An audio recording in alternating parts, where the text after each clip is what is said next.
Hi, this is Andrew Zett, so welcome back to the workshop. This is a follow-up video for installing the roller bearing set for an 18-inch bandsaw.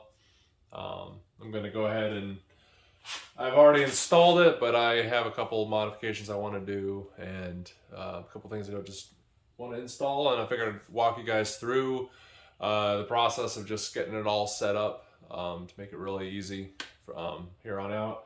And in order to properly do that, I wanted to drop the table, get the table out of the way, and then just align our upper and lower bearings properly. So, you know, one big issue here, which I just learned since I just bought this 18-inch saw, is I'm running with a 1-inch blade right now, and because it's so thick and doesn't twist very well, you really have a hard time installing the blade with the table on. And so you really want to be able to install the blade and then slide the table back on and in. And that's not really an option with the stock bandsaw fence that you have right here, because you have a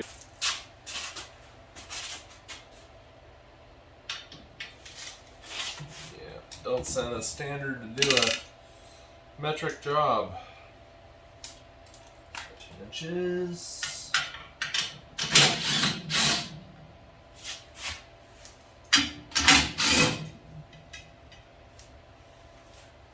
Yeah, I mean, if you're willing to remove this back rail, it's probably not the worst, most time-consuming thing to, you know, have an excuse not to get a new aftermarket fence. It really isn't too bad, and unlike this where your height would matter, this is really just skating. This little bit here is skating on that back rail, and that's adjustable, so if you really had any sort of alignment issues, you could always just take it out on this fence. So, no, it's really not terrible. I shouldn't be too hasty to judge. Alright, so now I'll just simply remove the table locks.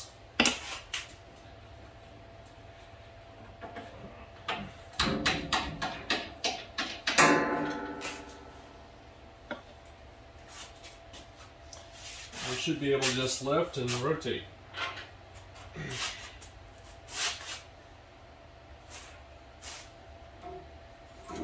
All there is to it. Alright.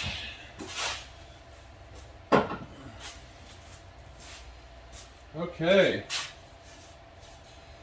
So I'll hit this with some compressed air and let's take a look at what we got.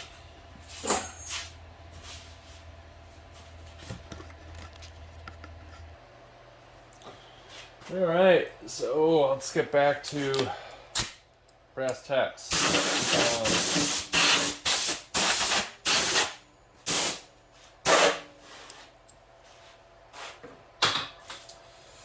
So yeah, we have our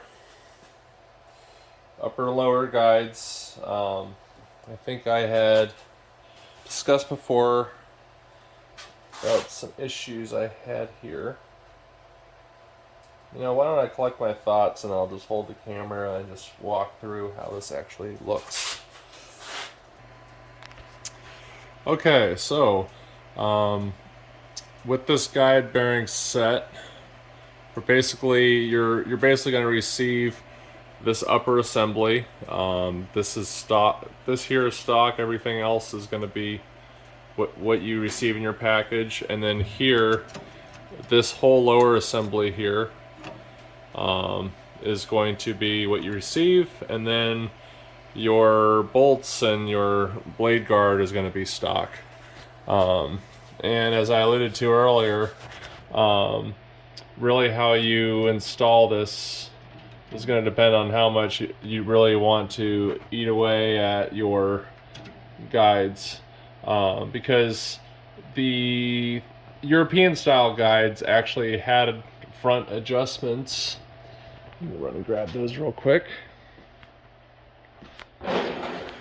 But because there are these European style bearings, these are actually hard to see, but these are actually much wider, much further apart than these more compact guide bearings are here, and so you are going to actually have to remove some of this metal in order to get at those Allen keys. So I'm going to remove this and actually finish machining out this little bit here, and then we're going to really work on some of the issues I had with getting some of this rear alignment to work properly. This upper part really didn't have much issue at all. There is a machine inset here, a little like housing joint, if you will, that this bolts into, which prevents this from rotating about this bolt. And so very straightforward. You can then just adjust the alignment here. So I'm going to remove this bolt, this blade here, and go with something different just to show you.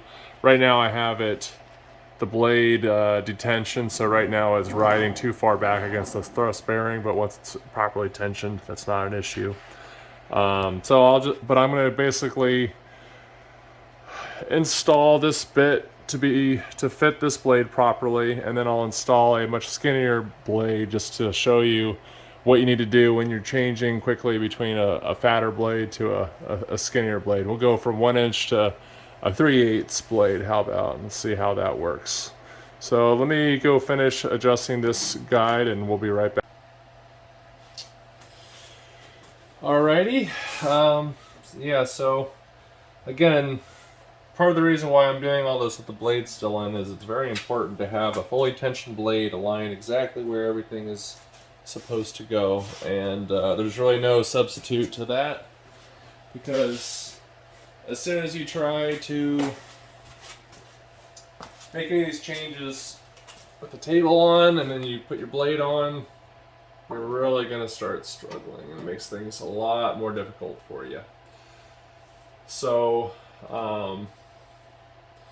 case in point, you don't really know until you have a nice thick blade how far forwards or backwards your guide blade, your blade guide should be. Grab the phone, show you a little bit better. Some of these considerations are basically what I was struggling with. If we're working with a super wide blade or a super skinny blade when you first set this up, well, you might actually have your blade guard too far forward, and then when you try and put this on, there's not enough room for a nice wide blade. So we want to be able to hang back a little bit before we do an install. And then on the flip side, depending on where you wind up positioning your bearings,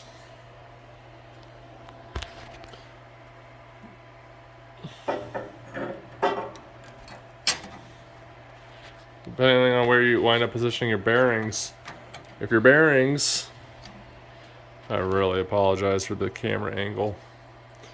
If your bearings are too far forward, and it's going to be hard for me to do this with this thrust bearing installed, you're going to wind up actually interfering with your blade guard. So there's going to be a little bit of a iterative process in which you try and get this all to work properly. And that really brings me back to my point. And until you have a blade installed and properly tensioned, and properly tensioned is the most important part, you don't really know where the line of your gullets is really going to be sitting fore and aft. So, you can adjust this forwards and backwards to make all your proper adjustments, but until you really know where these are lined up, And you're always, no matter what the thickness of your blade, you always want the gullets of your teeth to be lined up at the crown of your wheel. And so regardless of how thick or thin your blade is, all that extra length is back here, and you're really going to take up all that extra thickness with your bearing, your thrust bearing. And so let's see. Yeah, so you have your fore and aft adjustment considerations, and then also your side to side adjustments. I don't know if it's really possible to see. Yeah, so it is, because of the slotted machining, it is possible to adjust this quite a bit, and there is even a little bit of side to side wiggle. But there's going to be some adjustments to make sure that these blades are parallel. The blade is parallel with your guides, and vice versa.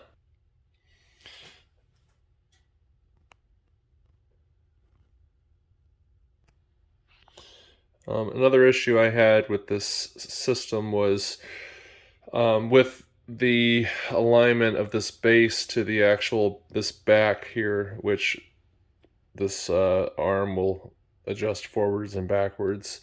You can see here that we're square now, but when I first received this wasn't actually square, and so that actually had the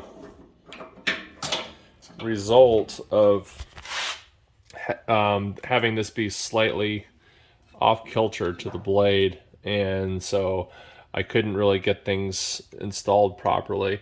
And that is actually why when I originally made this cut, I actually cut a lot deeper into here than I needed to. So here I've drilled the hole that I need for my Allen key, and I'm just double checking with all my alignment to just make sure that my guard is centered on the blade, and that I actually go ahead and center and align this bit on the blade as well.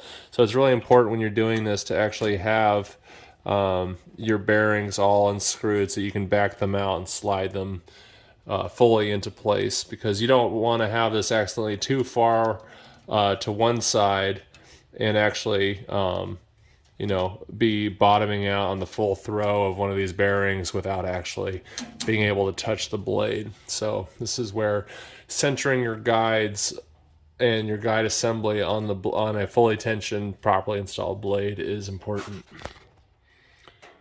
So furthermore, for the purpose of clarity, I just wanted to remove the blade guard just to be able to show you where these holes are and how much slop we have side to side, because as I see it right now, and we have these fully removed so that we can freely slide these bearings out of the way, completely out of the way, is that I'm having an issue where I seem to be bottoming out on this bearing while I'm trying to be overall centered on this part. So I think it could be just a matter of where these holes were machined. So I'll show you what I mean. So here I am installing, here I am basically as far to the left as I can be while still having clearance in that hole there to the left. And if I clamp this down and there, I seem to be all right without bottoming out. And which is interesting because, as you can see here, I do seem to be basically as far this way or as far to the right as possible as I can be on this bearing. And, I'm not perfectly centered on this thing. And then of course, if I install it like that, so I can fully engage and touch on both sides. Now, if I was over to the side slightly, and if I were to be, say, centered on these holes as I originally tried, well, now I'm not touching. There's quite a gap there that you can see on the camera. and this bearing is fully bottomed out. So it's good that there's that side-to-side slot, but this is it's just something to watch out for, and not something you want to discover once you put a blade on, put your table on, and realize that this needs to be adjusted laterally. Alright, so now I've got both my guard and the bearing assembly aligned with how I think I want it. Looks like we're basically almost centered on the guard, and but you know, I could probably go slide everything to the right a little bit more, but as you can see due to the machining here, that's not a possibility for me. Maybe your saw was machined a little bit better. So now that we can see where I machined my holes, you know, I originally had my assembly centered on those holes, so this was a lot further over and obstructing my access to that key. And so now with this one, I've already drilled a hole, but now you can see it's not really needed. It's a little bit low and off to the side, so I've kind of made a mess of things a little bit, but you know, that's okay. No one's going to see this except for anyone who watches this video. So now I'm going to go ahead and take a pencil, mark the metal I need to remove, and this here is with both these bearings actually fully touching the blade. So this is about, we're never going to actually want to be this close. So everything else, you know, if I can access the Allen keys at this point, I'm going to be fine. So let me just go ahead and remove that metal, and we'll return this back, bolt it into place, and we'll just check our alignment in some other places. Alright, so I finally have bolted on our rear assembly. So now I can tell that we are in fact parallel with the blade, that I am actually able to come into contact with the blade on this side as well, and that we should be good to go. We are because of, so basically this really all cascades down to the placement of the holes, bolting it to this bit here, that I am actually just always going to have to be riding this edge of the bearing. You can see there's already kind of a mark of where this bearing has been riding so far. I don't really anticipate that being an issue, and if it is a problem, then perhaps I can add a spacer. I don't know, we'll see. Yeah. Yep, I'll always be able to add a little bit of a spacer, so I can adjust it as necessary. So I don't really have to worry about only wearing it all out on one little bit. So yeah, I mean, this really just kind of goes, just not to sound like a broken record. Come on. Yeah. Alright, so now that we're installed, basically just have the blade going so that we're not really coming into contact with either bearing in the back. And we are going to install this.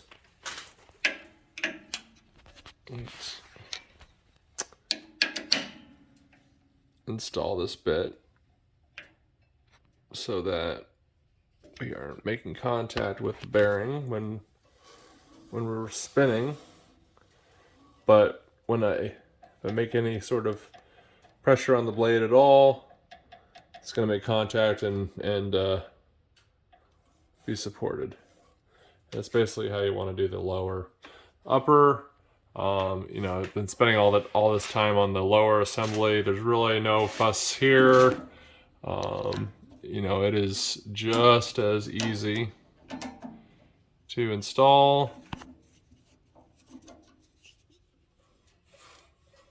Yeah, that's about right. This one, doing the old one-handed bandsaw tuning trick. A little easier when you got two hands. But, and then here, you know, there's just one simple adjustment back here, which, you know, you set once and forget it. And then you just basically have this so that well, you can't see it, but you basically have the thrust bearing can throw from back all the way back here with a nice long blade up to the front here. So for a blade of any thickness. So really all we're changing when we change our blade is basically just the blade is going to go from back here to up here, and this area is going to remain the same. So I'd say that is about good there. I'm going to go ahead and button up the rest of these guides, and then we're going to just do or tighten up my bearings so that it's all tuned just right for this blade.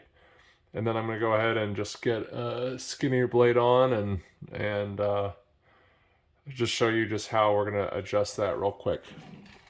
And, just like the Alex Snodgrass video, we basically are going to just make it so that it's extremely easy to pop the table off, change our blade and the rear bearing, and then we're back to the races with using our saw in a very small amount of time, because the more difficult it is to tune or fix anything, the less likely we are to use this great tool. So just trying to optimize as much as we can. All right, one other thing before I switch blades, just to demonstrate, and before I release the tension on this blade, I just wanted to demonstrate just how much the blade can move.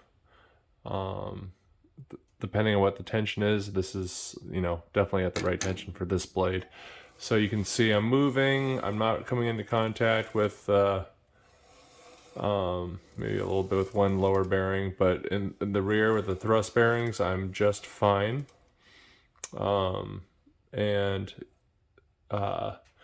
So this is a properly tuned saw. So let me just untension this quite a bit, and let's say I'll untension this 10 turns, and we'll take a look at it again. And just for reference, let's just look and see where we are on our wheel. All right, be right back.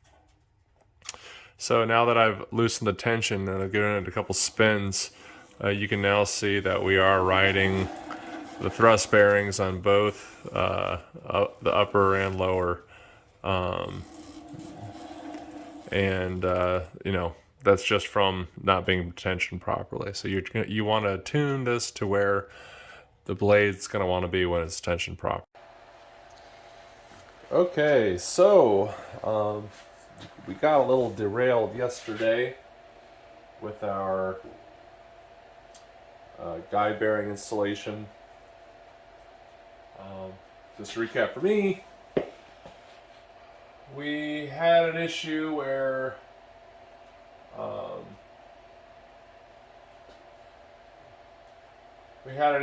I have reason to suspect that the entire frame here is flexing with a 1-inch bandsaw blade, which requires a lot more tension. I don't really have any of the actual math in terms of pounds of tension, but I guess PSI, kips probably. But so anyways, I wanted to do a simple experiment, one with a 3/8 blade, and then once again with a 1-inch blade, in which I tighten them down according to the actual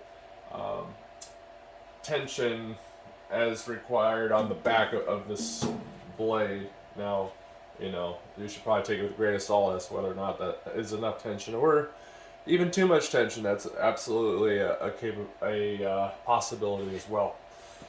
So I think what I'm going to do is I'm just going to take my stare. I've got it down to a 30 seconds of an inch, and I'll probably just measure to the bottom of this guide bearing. I think seems like the best way, or this blade guide. It's probably going to be the best way to measure this tension and see if there's any sort of deflection. I suppose I can even go down to a 64th of an inch, and if that is really not enough to capture, the difference between, these lateral guide bearings being perfect and these guide bearings being too far this way, then you know that's not much I can really do about that.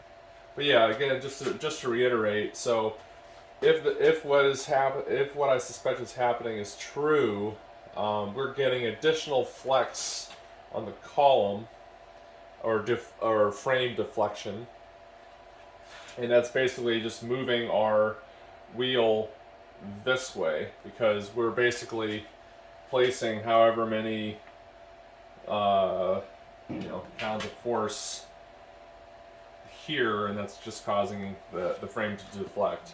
And so I think when this deflects, we're probably moving this way about that column, and actually it has the effect of moving this top wheel laterally as it's turning this way. And so that would be just enough to get us a little bit of extra deflection. Not much, but a little bit. So it's curious, and yeah, we'll see how this goes. So I guess I should take a measurement right now. And we're at 6 and let's see.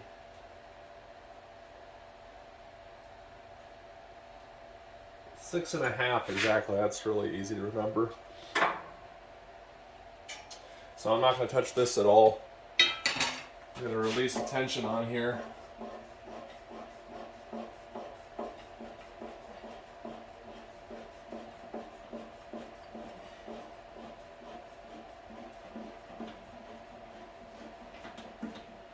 Another odd thing is once I actually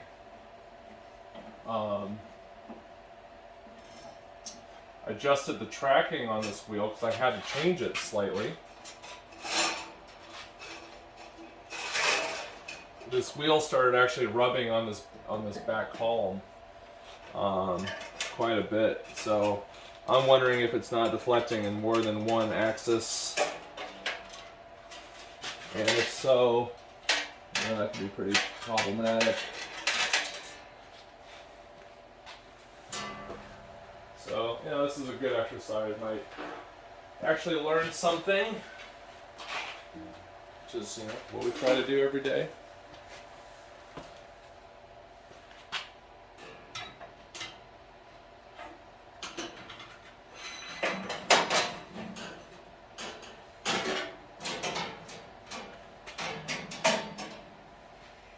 This 1-inch blade is kind of a pain in the butt. I'm really glad I didn't try buying a 1.5-inch blade.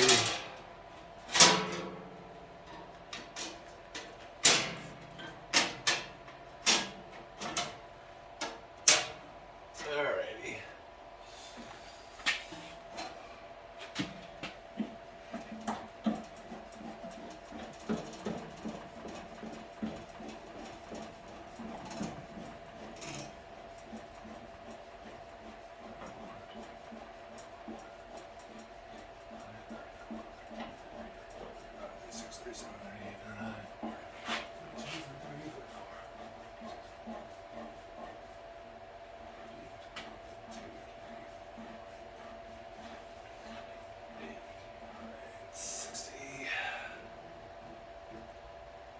So 60 turns in, we're all the way up to about a 1/2-inch tension.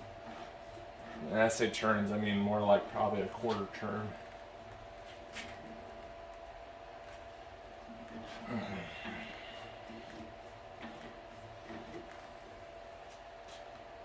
Alright, we're at about 3/4. Let me just tighten up a little bit more. And we're back to 1. So now, because I adjust the tracking, it's very possible that this blade could move forwards or backwards, and depending on where it's riding on the crown, that could also affect, how far left or right this blade is actually riding. So I haven't adjusted my lateral guide bearings since I uninstalled this blade. So in theory this would be perfect, but we might have to actually adjust the tracking of this wheel. So I'm turning, and alright. So our blade's definitely too far forward now. Yeah, definitely too far forward now. So I actually need to adjust this wheel for turning it this way, so that it tips further back into our wheel, which is interesting. Or sorry, it turns back further into our bandsaw. Let me just take this off and show you. Which is interesting because, you know, you can see that we're not. This has to move at least like a ½ inch back, and if we can focus, you can see that the wearing pattern right there, where this wheel tracking where it was originally good for this blade now has started to wear on the back there. So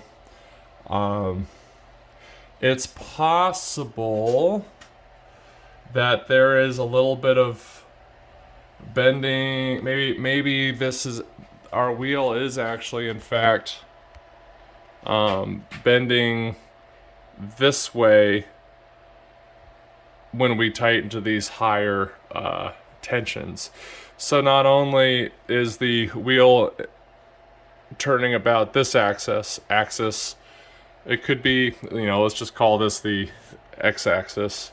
It could also be bending about our y-axis as well, which is interesting to say the least. I'm not sure what that means. So anyways, we're at our correct tension. I'm gonna go ahead and adjust our tracking wheel. Let's see. I gotta bend it this way a little bit. So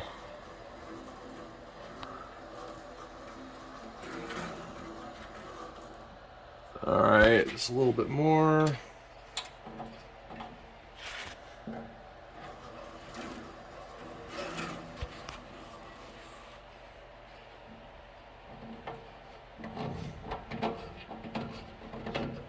That's the wrong way. All right, I'd say that's just about good. And sure enough, now that we spin this wheel, our guides are basically good. I know there's some spinning there. This blade actually has a little bit of, the weld is not good. There's actually a little bit of bend in the back and warping in the actual blade itself. I'm actually going to return this blade. But around everywhere other than the weld, it's working just fine. So let's return us station. So before we were at 6.5 exactly.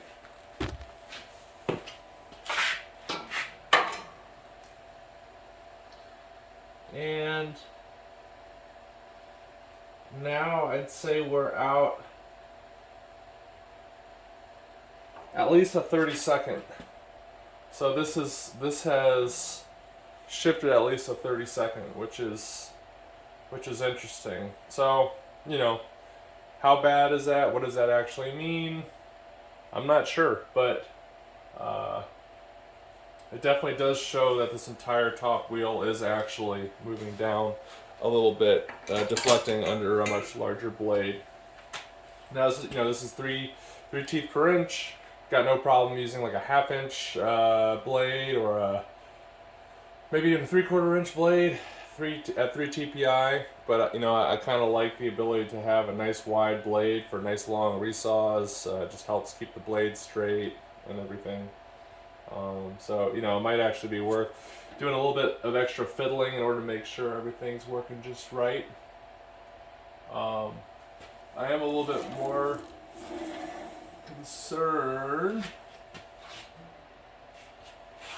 about this wheel deflection.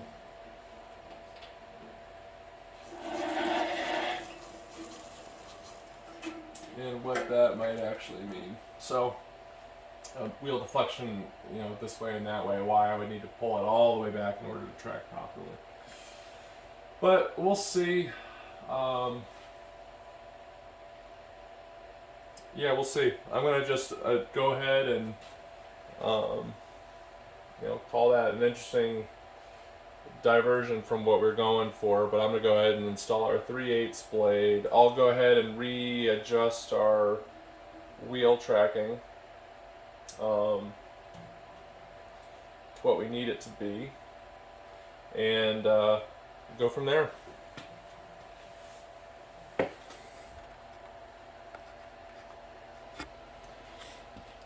Alright, so I had a request from Gus just to have a better look of the installation of the Upprt Guide Bearing for this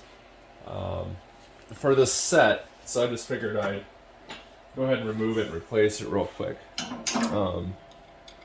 So basically, this bracket is all original, and from here on out, and they also include a bolt and a lock washer, is all a replacement.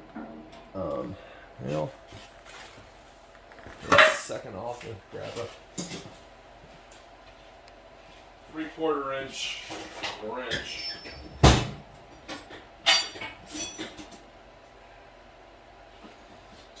Alrighty. So 3/4 inch wrench. So this installation is pretty painless.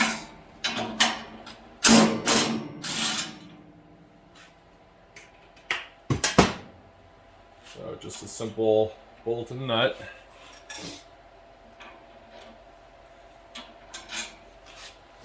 And it's a little bit of a tight fit,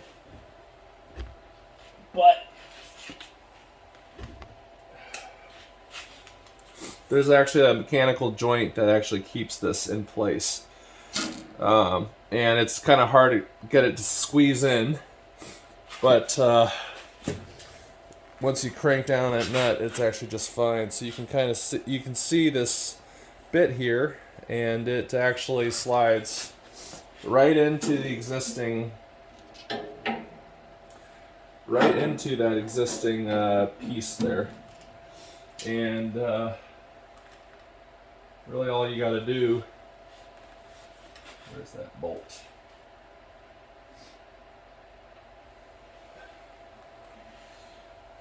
All you have to do is just crank this down, and it will suck that right in, and you'll be good to go.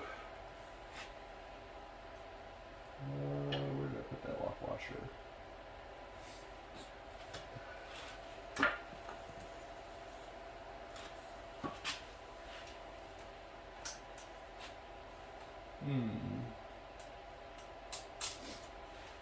I'll have to do a little bit of editing.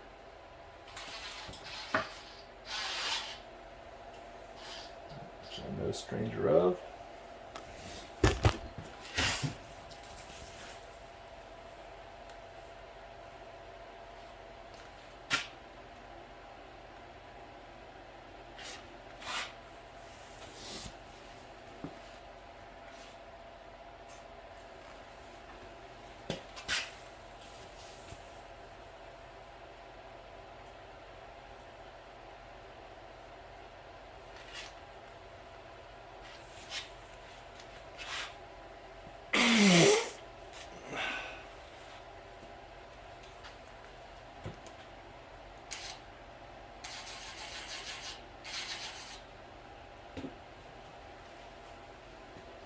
Oh, here we go. Okay.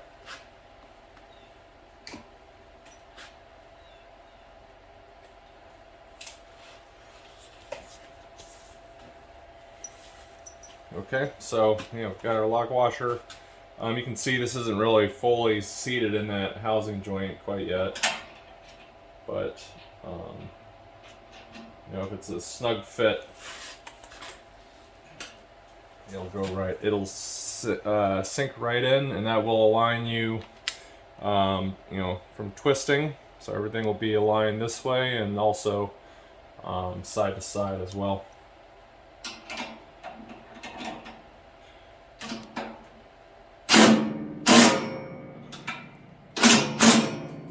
you can see, that got sucked right in as soon as I tightened it.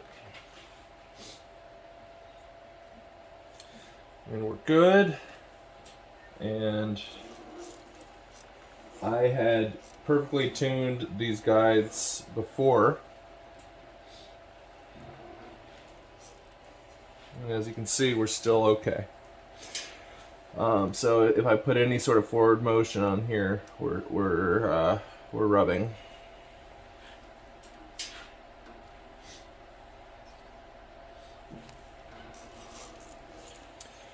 Alrighty. So one last adjustment before I go and put on the 3/8 blade. Just adjusting that rear bearing so that when I do press, we're rubbing on both top and bottom.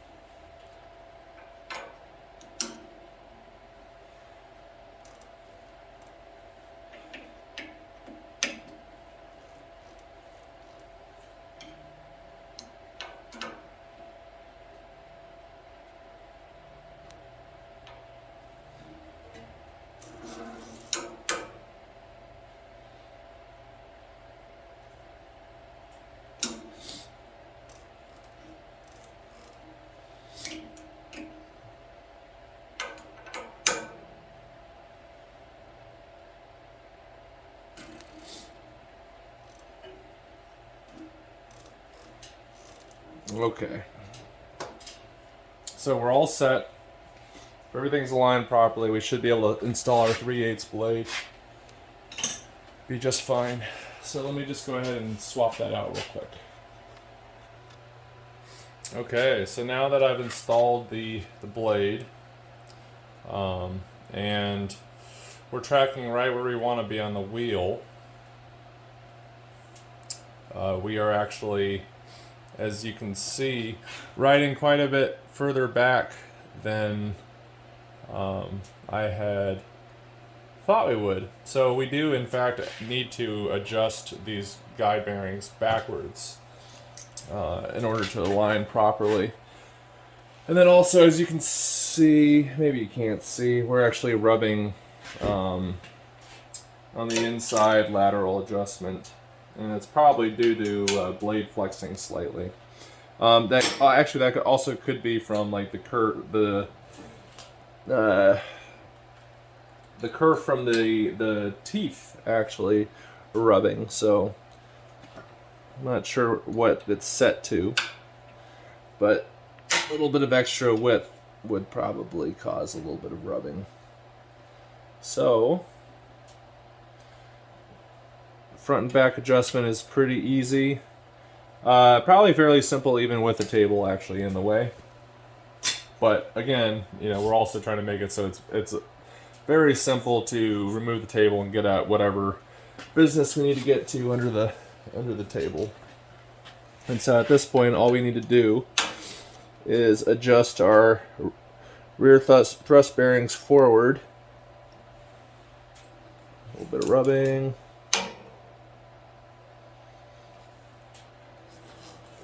Good. A little better at least.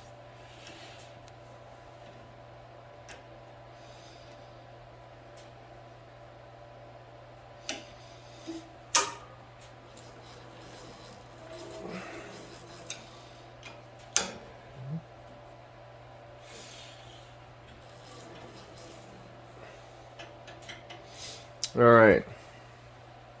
So that's really all there was to it, and as you can see, that was actually fairly quick. Not really that much of a pain at all. And so it required a couple things. One was first adjusting the tracking arm once we were fully tensioned to position the blade exactly where we want it to be. So yeah, adjusting the tracking arm so we are properly riding the crown of the wheel. And then two, that did result in a noticeable amount of travel to the rear from before. So we actually did have to back up both of these assemblies in order to align our lateral adjustments properly, and then we could actually go ahead and adjust our thrust bearings. So all in all, not quite as easy as I had hoped. I'm thinking that's probably could be due to the actual teeth size, the depth of teeth. I'm not sure. Maybe reviewing this video, I can determine if I was actually doing something wrong, but it wasn't quite as straightforward as just only needing to remove or adjust the thrust bearings. So I'm going to go ahead and button this back up and give it a whirl, and let's just show you how well these bearings work.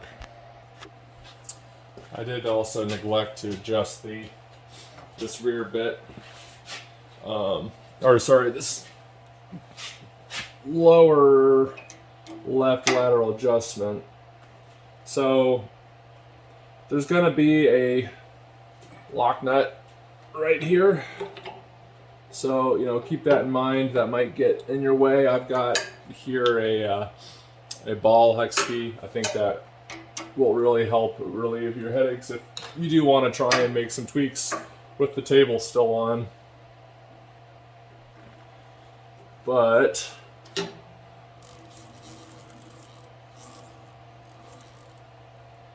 okay, so yeah, kind of a compound effect. Now that I've removed this one, that actually allows the blade to travel this way more and is actually coming in contact with our upper. So, I'm sorry if you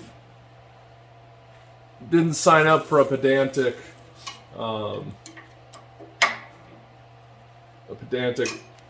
how-to on how to actually adjust your roller bearings, but it's what you're gonna get.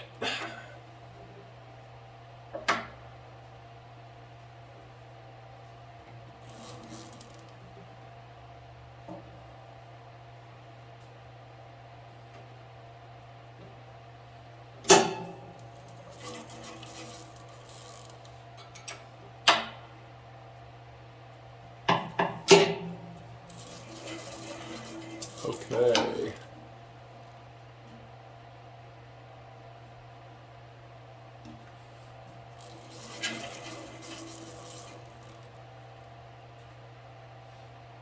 Alrighty, I think we're good.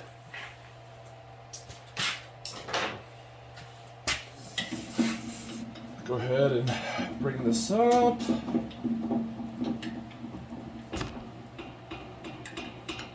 So yeah, that was another question I had, so I guess I'll leave the camera here. I had adjusted this table perfectly to be perfectly 90 degrees. Perfectly 90 degrees with the table actually in place. Now, that was with a full 1-inch blade.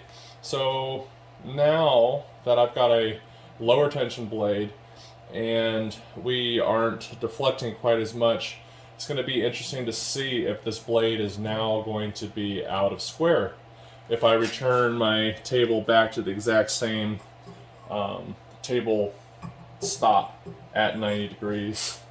So let's see how that actually shakes out.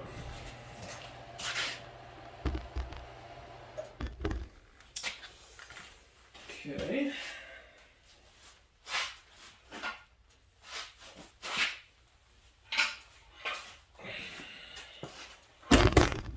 Whoops.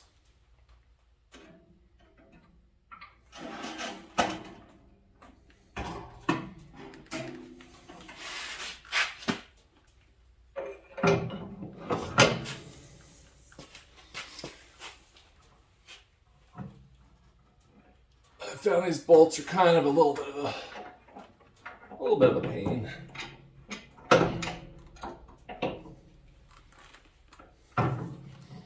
Come on out.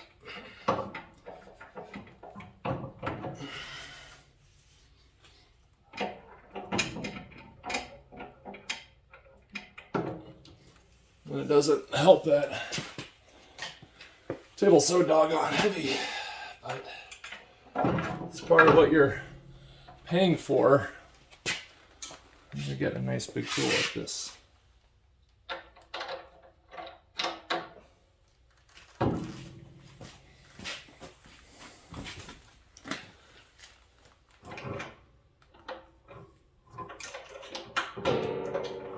Alright.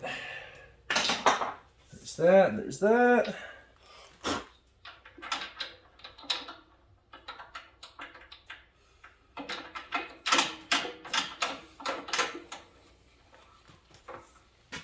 Alright, so heavy is loose, but I can always bring it back to perfectly 90 degrees on that stop before I tighten her down.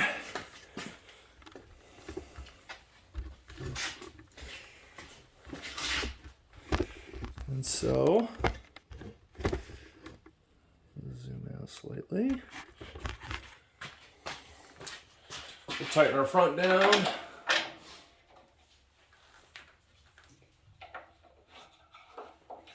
And then we'll even put in our little popper pin just to make sure there's no table warping messing with anything. And because this older saw only has 10 inches of resaw capability, we're going to have to use our sort of 6-inch sterret, which should be just fine.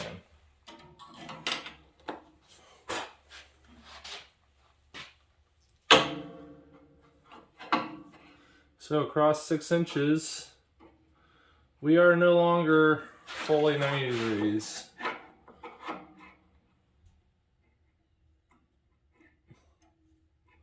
We're no longer 90 degrees. Let me just double check that there's no gunk on the bottom of this square. So let's do a little bit of, well, let me just remove this real quick, just to double check. All right, so it looks like since we last measured,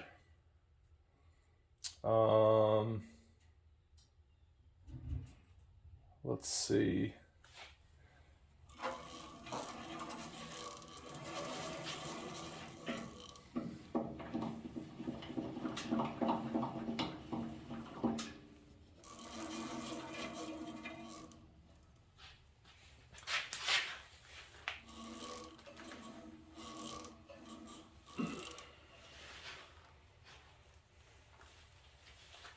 So since we last measured, it looks like this wheel is actually, our upper wheel has traveled this way. If just for assumptions, if we are working with a 30-second of blade deflection like we think we are,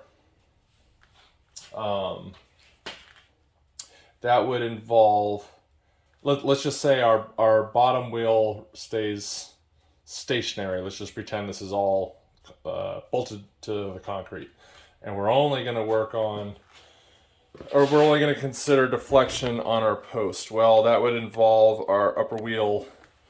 If we're deflecting more, our upper wheel is going to travel this way, and if we have less deflection, it's going to travel this way.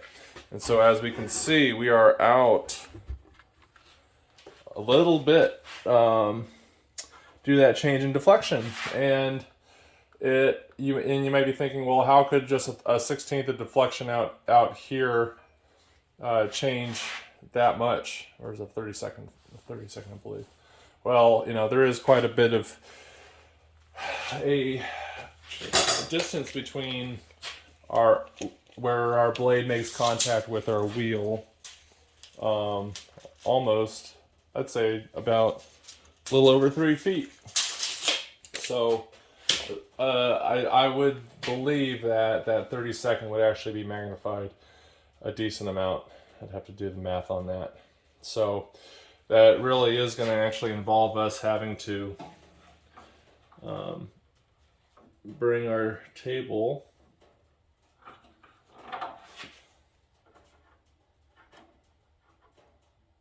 more into square like that. And then I'll have to adjust our our hard stop in order to make that an exact 90.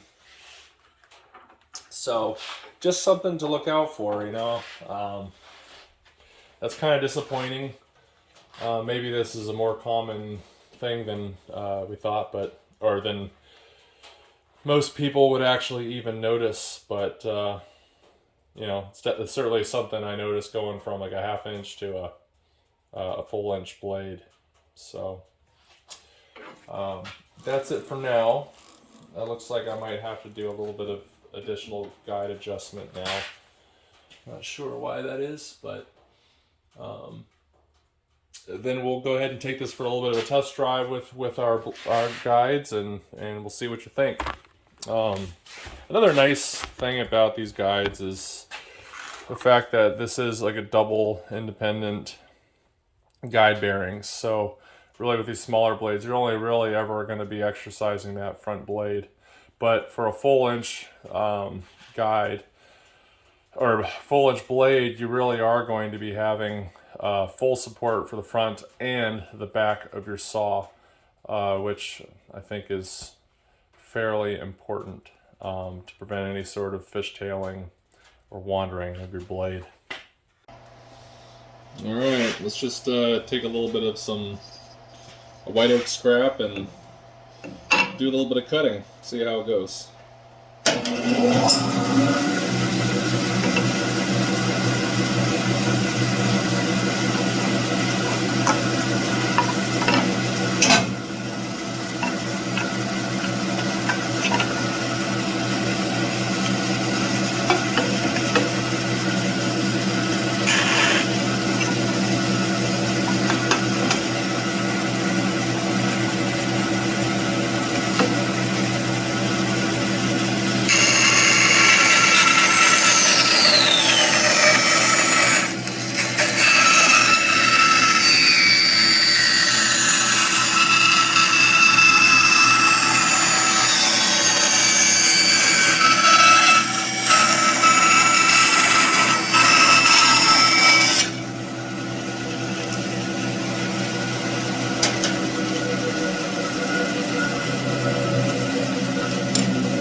You can see, you know, real fast cut,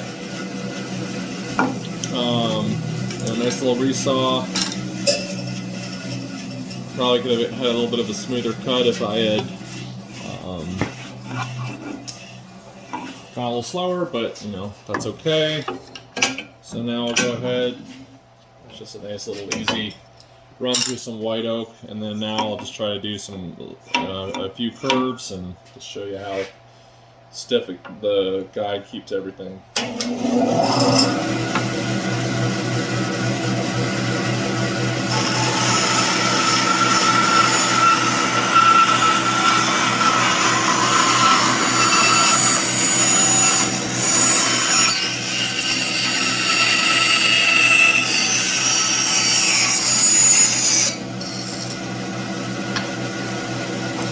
No problem.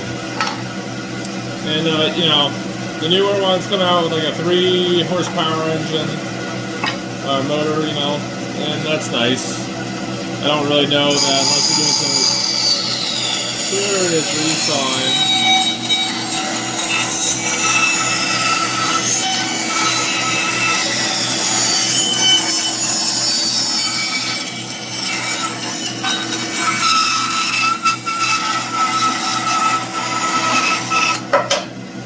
You're really going to need much more than 1.5. You know, especially if you're going to be wanting to run larger blades, if you're worried about that blade deflection, you know, if you're worried that 1.5 horse isn't going to cut it, you know, this here's a brand new blade. Really no problem. You know, it's a great little bandsaw. Well, great big bandsaw.